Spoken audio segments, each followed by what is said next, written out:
of aliens. Yes. Quote, they're real, but I haven't seen them.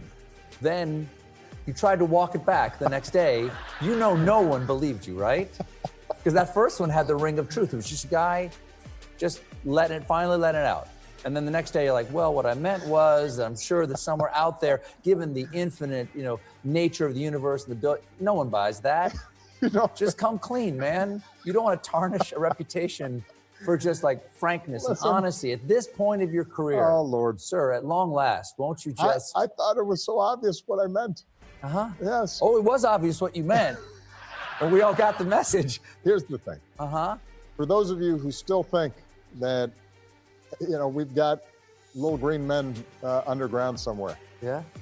One of the things you learn as president is government is terrible at keeping secrets. This idea of conspiracy theories, if there were aliens or alien spaceships or anything under the control of the United States government that we knew about, seen, photographs, what have you, I promise you, some guy guarding the installation would have taken a selfie with one of the aliens and sent it to his girlfriend and press him. It would leak. Or there'd be like hints. There'd be like certain hints out there, like a presidential center would look like a scout ship that's just come down from low orbit and landed in Chicago. That would happen, something like that. It could happen. Okay. And do you wish they were real? I actually do. All right, I'm putting in a plug now. Okay. First Contact. I think I would be a good emissary for the planet. You represent me. Yeah, I mean, I've got a diverse background, some experience in statecraft and diplomacy. I'm friendly. Okay. Yeah. So I actually think, I could do a pretty good job. In this round, here's Quanell X. That's former President Barack Obama sitting down with Stephen Colbert, having a second interview, discussing for the second time comments he made the first time where he said aliens were real when the question was posed to him. And what I don't like about that interview is President Barack Obama knows the truth. But when he let the truth out, it was then our present president, Donald Trump, who threatened to possibly prosecute President Barack Obama for letting it out some of the things he knew that were highly classified information. If the United States government does not believe, or they have factual evidence that there's no proof to this, well, why is a lot of the UFO material highly classified material?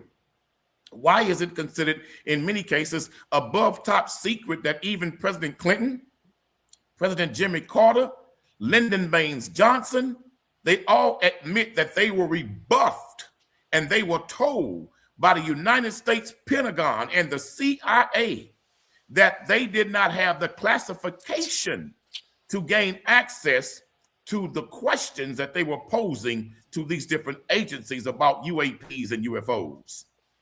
If the President of the United States can be told your questions, you don't have the class status to have them answered, what are you hiding? President Barack Obama is tarnishing his reputation to a degree. For when disclosure comes, and it's coming, Charles, you made a mockery and cracked jokes about something you knew was real. And then he goes on to say in that second interview, I thought everybody got what I really said at first. Yeah, hell yeah, we got it. That this thing is real. You've had some of the most highly trained people in government, in the Air Force and Navy, and some generals come forth now stating what they've seen, what they've witnessed. You have highly decorated soldiers who have no reason whatsoever to destroy their credibility, to come forth and say, this is what I participated in.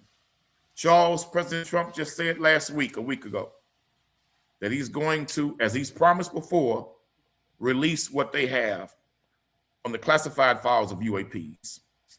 It's time that they release everything and let the people know the truth. A real prominent televangelist, Pastor Perry Stone, just came out on social media stating that information was shared with him and other top prominent pastors about information about upcoming and forthcoming disclosure that could rock the foundation of people's beliefs.